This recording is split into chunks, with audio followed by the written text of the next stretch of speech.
Mayday! Mayday! This is Wingate 16. Flame out at Angels 40. 200 miles southwest of Reedville, proceeding on course to Maitland. We'll attempt air start. This is the emergency. It can happen in many ways. But one thing is certain. How well you've learned to expect the unexpected may determine the course of events that follow. Mayday! Mayday! This is Wingate 16. Air start efforts failed. I'm ejecting at Angels 10. This is the beginning of survival. The problem now, to stay alive. The second night was the toughest. I had no feeling in my right foot. I kept thinking they'd amputate if they ever got me back. Every time I loosened the bandage, blood gushed out. I thought of letting it freeze, but decided against it. It was just one of those ideas you get at a time like that. Then at dawn of the third day, the weather began to close in. To me, this meant one thing. They wouldn't be able to continue the search. I'll admit, I was scared. It was the way I felt when I realized I'd lost my survival gear. I fought it off somehow and told myself to relax. I had to go on believing they'd find me. With my fouled up leg, I knew I couldn't find them. Then I heard the sound of the chopper. At first, I thought my mind was playing tricks on me. I'd been afraid of this all along. But it was up there all right, and heading right for me. I tried to wave and yell. The effort was too much for me. I felt myself blacking out. But they saw me. The next thing I remember was Sergeant Carey coming down the hoist. Lieutenant Edward Stewart, Air Defense Command, flame out, ejection, and 45 hours of raw survival, alone. 45 hours, not a very long interval of time. But for Lieutenant Stewart, long enough to suffer shock and pain from severe injury. Long enough to know the meaning of hunger, thirst, cold, fatigue, isolation, remoteness, and fear.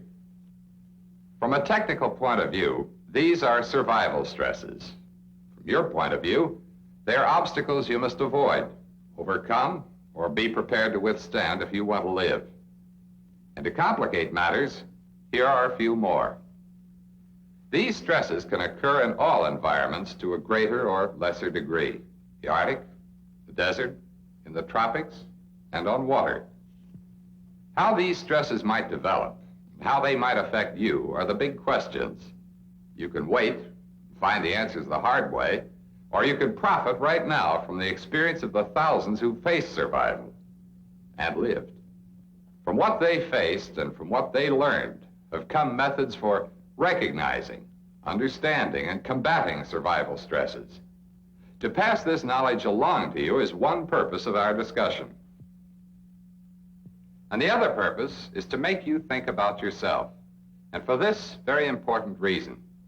If you find yourself in a survival situation, the chances are you'll find yourself alone.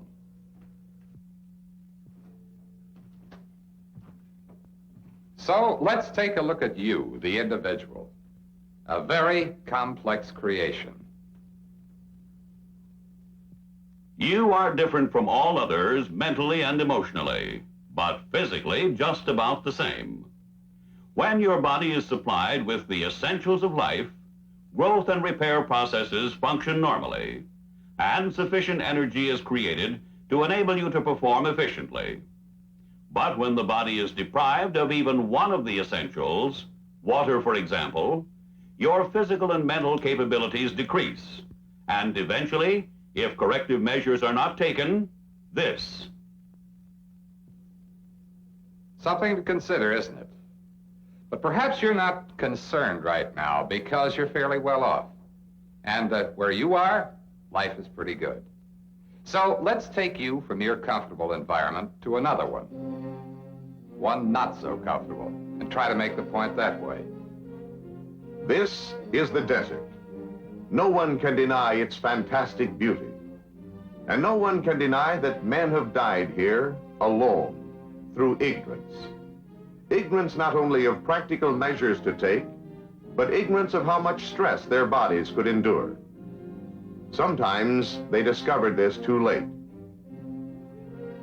About 1/5 of the land area of the world is desert. The odds against an emergency over desert terrain are in your favor, but it could happen. What then will you be up against? Mainly two things: an excess of heat and a scarcity of water. And without water, you cannot survive for long. For a simple explanation of this, let's take a look at you, simplified. Your normal body temperature is 98.6 degrees Fahrenheit. To maintain this temperature, your body has an effective and efficient cooling mechanism, the evaporation of sweat on the skin surface. By this process, excess heat absorbed or generated by the body is dissipated. And you will continue to sweat as long as the need exists to hold body temperature down. In desert areas, the amount of sweat produced can be considerable. This is also true in humid environments where incomplete evaporation interferes with heat dissipation. But the bulk of sweat is water, and every bit of it must be replaced, because every bit of it is needed for normal bodily functions. If it is not replaced, your body will go into debt for water by withdrawing water from vital parts.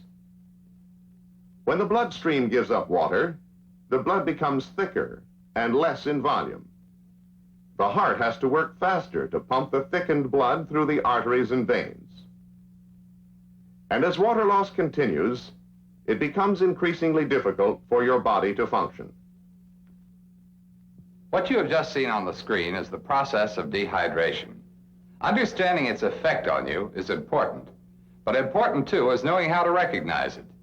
Let's investigate this further. Approximately 2/3 of the human body is water. This level must be maintained if you were to live, work, and think at peak efficiency. When this water level begins to drop, you become thirsty and uncomfortable. You begin to move in a kind of slow motion. You have no appetite. As you lose more water, you get sleepy. Your temperature goes up. You get irritable. Eventually, you become nauseous. Dizziness, difficulty in breathing, and a tingling sensation in the arms and legs follow. When your body has lost only 10% of its body weight in water, you can't move about normally. At this point, locating a water source may be impossible. And when water loss continues, death is inevitable. Not a very happy thought, is it?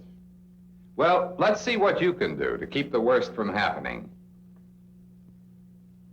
Conserve your sweat, not your water.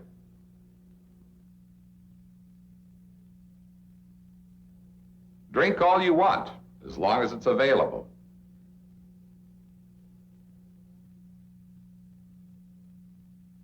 Stay in the shade, off the ground.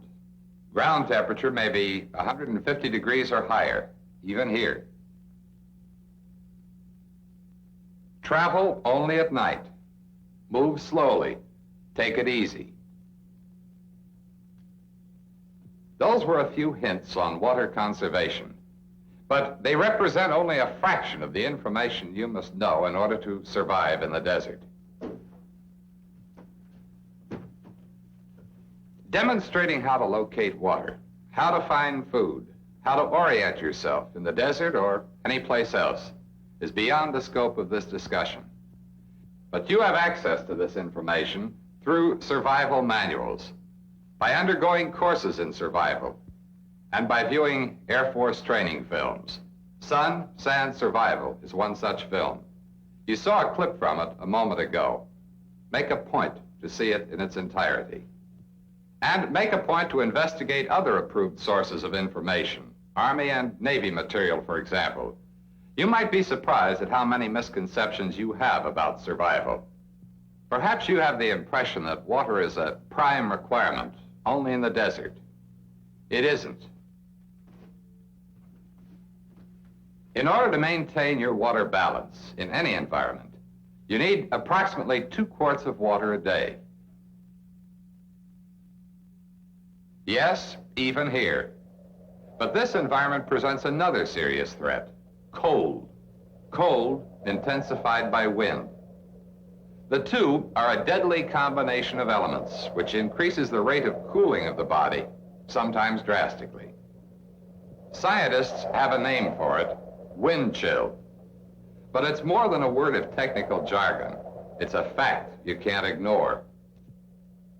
It's a fact, for example, that exposed flesh will freeze when the temperature is minus 40 degrees Fahrenheit and there is little or no wind.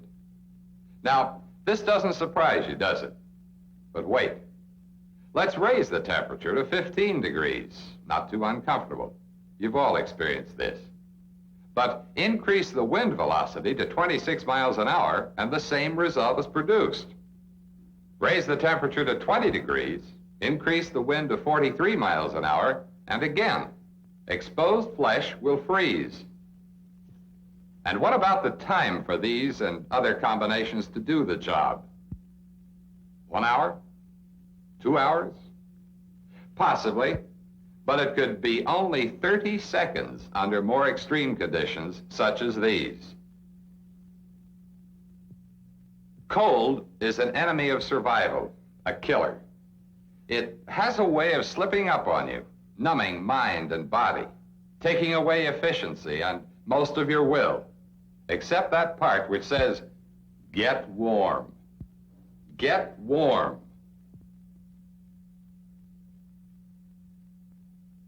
Yes, get warm and stay warm. The most sensible idea you could have. But it takes more than an idea. It takes know-how, knowing how to conserve body heat. This, in turn, involves an understanding of your body's heat system. It is a complicated system. So, again, a simplification. Blood, with absorbed food and oxygen, is circulated to the different parts of the body. Every living cell has the ability to burn food in the presence of oxygen. In the process, energy is created. Part of this energy is used in doing work, but most of it is liberated as heat at the surface of the body. When you exercise or do work, you burn up more food stored in the muscles. This requires more oxygen.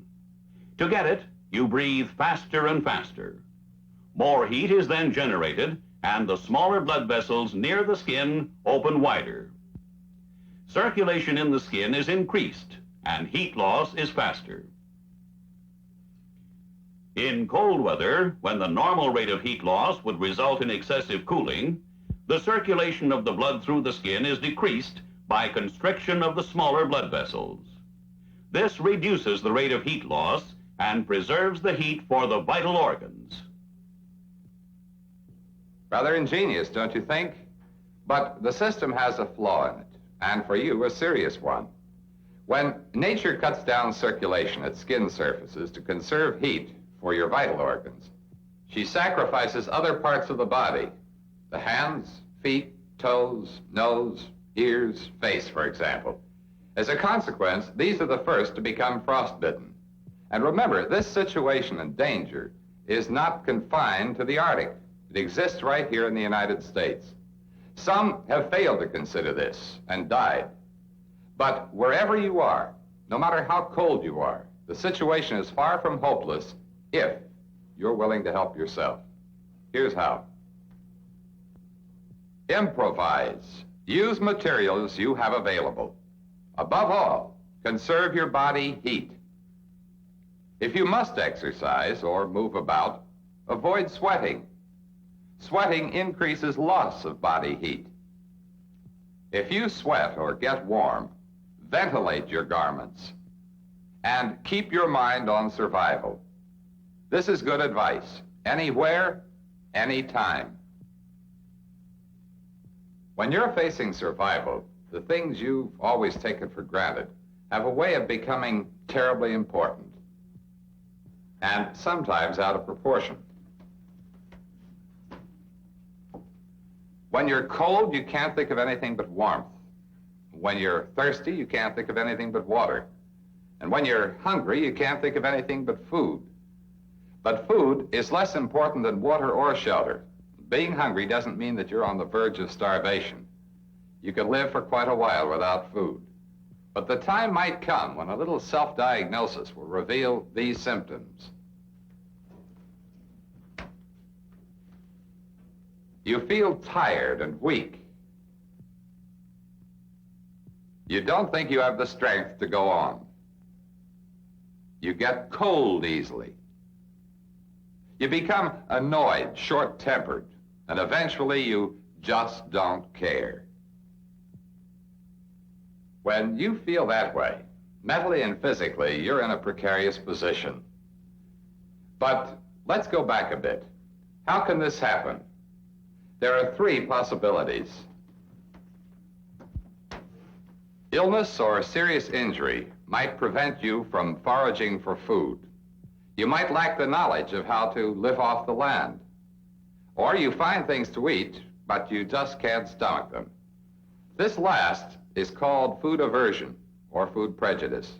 And for some, it isn't easy to overcome. But when it's a matter of life or death, you'll have to try. You may have to try mighty hard.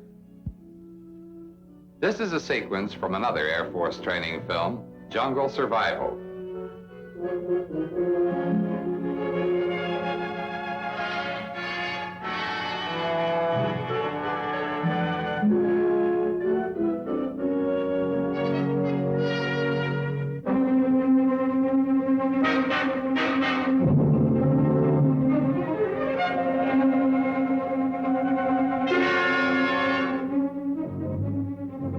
Obviously, food aversion is not an obstacle here.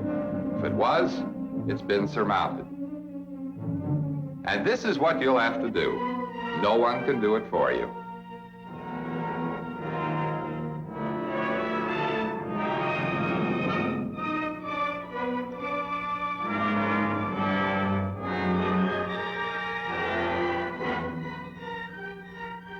Food resources of different environments vary. But remember, anything that creeps, walks, swims, or flies is a possible source of food.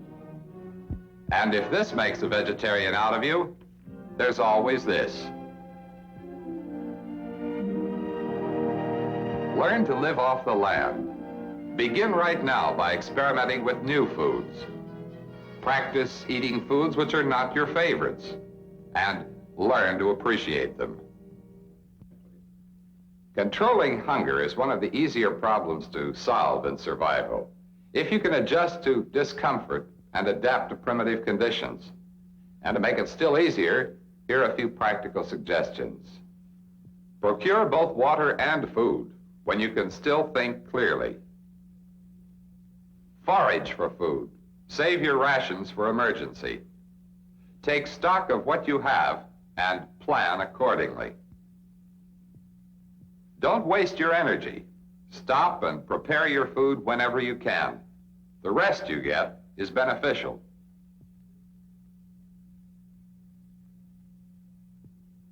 I don't think we have to worry about him.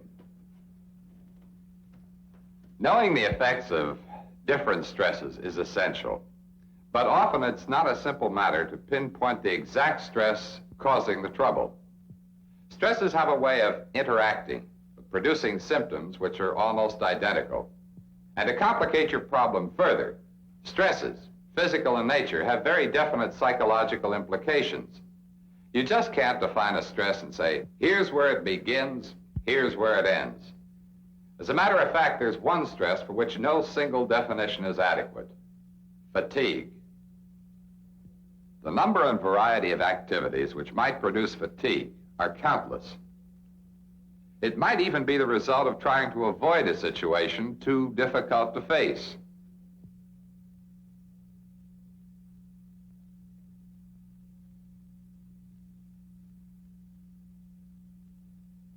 Fatigue is cumulative. It is evidenced by a lack of staying power, a short temper, impatience, and a tendency to magnify minor troubles.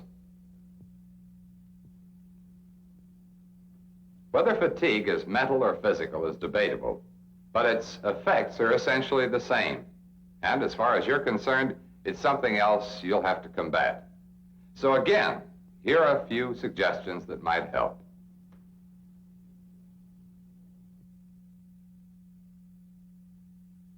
Assess the situation, have a plan, and follow it. This is always the best idea. Channel your activities in the most useful direction.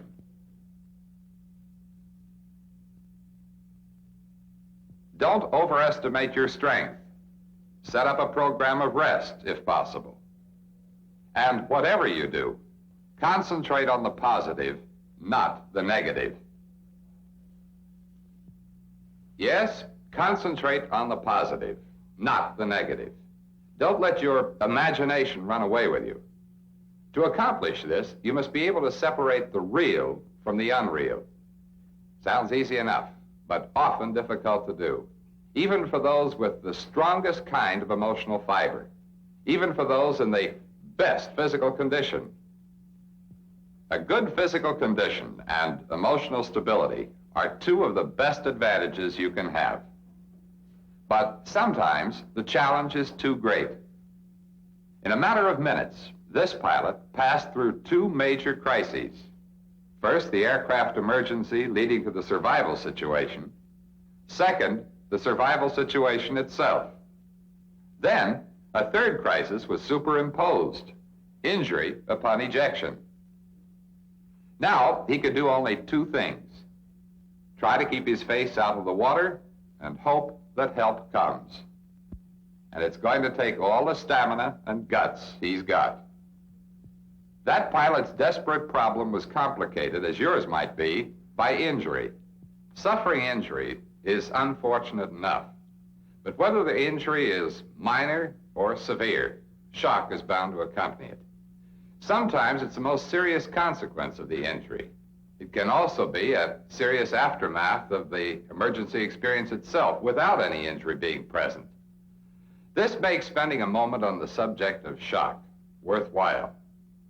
Let's take a look then at shock, its symptoms and treatment. You must be familiar with both. These are some of the signs: pulse weak and rapid, respiration rapid, skin pale, cold, and moist. And if the patient is conscious, he may feel faint or dizzy, and he may be frightened, restless, or anxious. Now, what do you do about it? Let's take a look. If the patient is injured, don't wait for symptoms to develop. Make him comfortable. Conserve his body heat, but don't overdo it. Don't give him fluids if he's unconscious or if he's injured internally. Him, that's the other fellow. The fellow you're going to help. But what about you? You alone. How can you help yourself? If you have an injury, you can expect shock. Therefore, try to anticipate it. If you're able, do for yourself what you would do for others. Now, here's something else.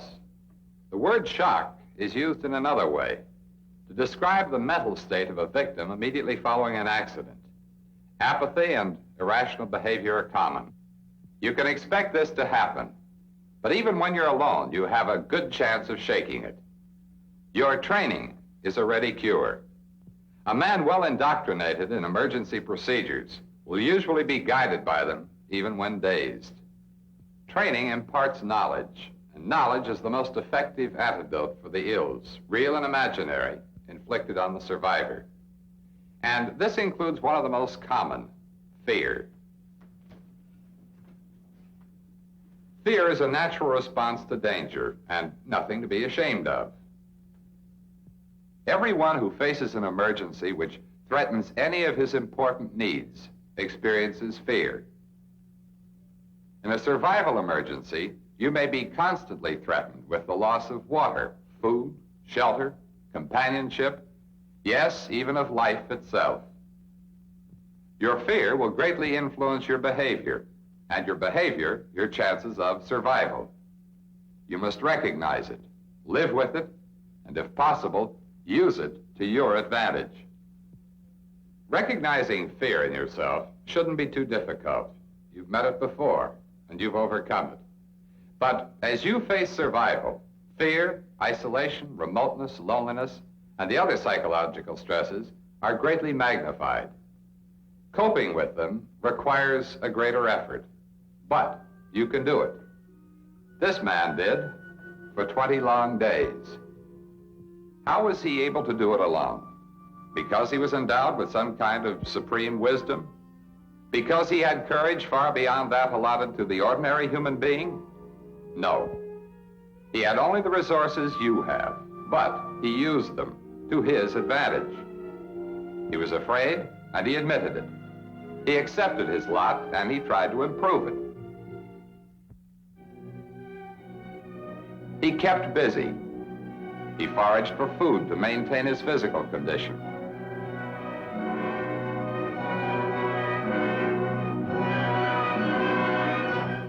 And when he wasn't looking for food, he kept his mind alert by doing mathematical problems and by singing all the songs he could remember.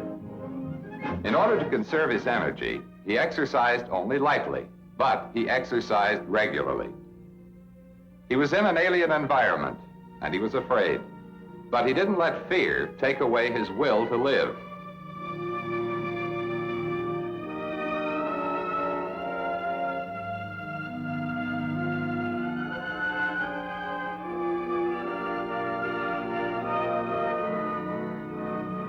He recognized the real dangers, and he took practical measures to eliminate them.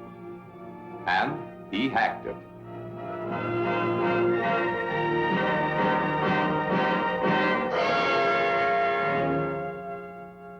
That was a sequence from Air Force training film Deep Sea Survival. It doesn't tell you everything you must know. No film can. It was designed primarily to make you think. And as I said, that was the purpose of this discussion. To make you think about these things and how they might affect you. How much do you know right now about survival and its physiological and psychological stresses? Let's hope you know more than this fellow.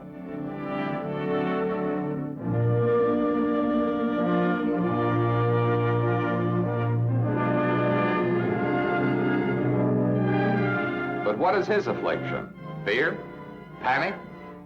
No. He was suffering from thirst and dehydration. Then he sneaked drinks of seawater at night, compounding his problem. The result? Mental deterioration.